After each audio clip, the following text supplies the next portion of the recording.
वृहत्तपो व्रत का विधान और फल। भगवान श्री कृष्ण बोले, महाराज, अब मैं सभी पापों का नाशक तथा सुर, असुर और मुनियों के लिए भी अत्यंत दुर्लभ वृहत्तपो व्रत का विधान बतलाता हूं, आप सुने। अश्विनी मास की पूर्णिमा के दिन आत्मशुद्धि पूर्वक उपवास कर रात में घृत मिश्रित पायस का भोजन करना चाहिए। दूसरे दिन प्रातः उठकर पवित्र हो आचमन कर बिल्व के काष्ठ से दंत वादन करें। अनंतर इस मंत्र से महादेव जी की प्रार्थना करनी चाहिए। महादेव, मैं आपकी आज्ञा से निरंतर वृहत्तपो व्रत करना चाहता हूँ। जिस प्रकार मेरा ये व्रत निर्विघ्न पूर्ण हो जाए, आप वैसी कृपा करें।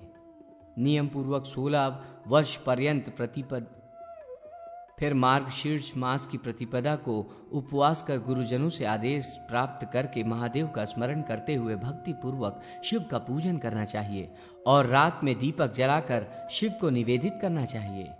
शिव भक्त संपंतिक 16 ब्राह्मणों को निमंत्रित कर वस्त्र, आभूषण आदि से पूजन कर भोजन कराएं या 8 दंपत्ति को भोजन कराएं। यदि शक्ति न हो तो एक ही दंपत्ति का पूजन करें। निराहार व्रत करके रात में भूमि पर शयन करना चाहिए। सूर्योदय होने पर स्नान करके सभी सामग्रियों को लेकर शिव जी का उद्वर्तन एवं पंचगव्य से स्नान कराना चाहिए। अनंतर पंचामृत, तिल मिश्रित जल और गर्म जल से स्नान कराना चाहिए। स्नान के अनंतर कपूर, चंदन आदि का लेप कर कमल आदि उत्तम पुष्प चढ़ाने चाहिए। वस्त्र, पताका, वितान, धूप, दीप, घंटा एवं भांति भांति के नैवेद्य महादेव जी को समर्पित कर अग्नि प्रज्वलित कर एवं उसकी पूजा कर विधि पूर्वक हवन करना चाहिए। घर आकर पंचगव्य प्राशन कर आचार्य आदि को भोजन कराकर अपने सभी बंधुओं के साथ मौन होकर भोजन करना चाहिए।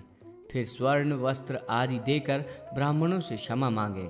धनवान व्यक्ति श्रद्धा पूर्वक शांगोपांग निर्दिष्ट विधि से पूजन करें एवं यदि कोई व्यक्ति निर्धन हो तो वो श्रद्धा पूर्वक जल, पुष्प आदि से पूजा करे। इससे व्रत के सम्यक फल की प्राप्ति होती है।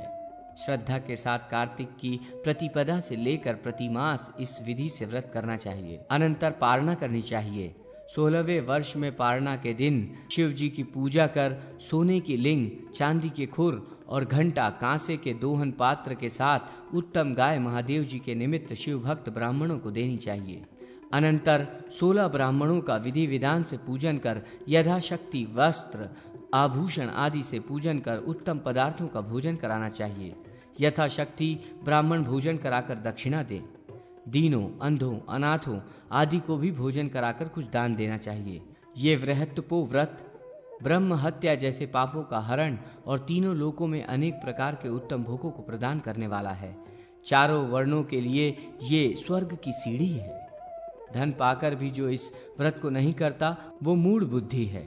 सधवा स्त्री यदि इसे करती है तो उसका पति से वियोग नहीं होता और विधवा स्त्री को भी भविष्य में वैधव्य न प्राप्त हो, इसलिए उसे ये व्रत करना चाहिए।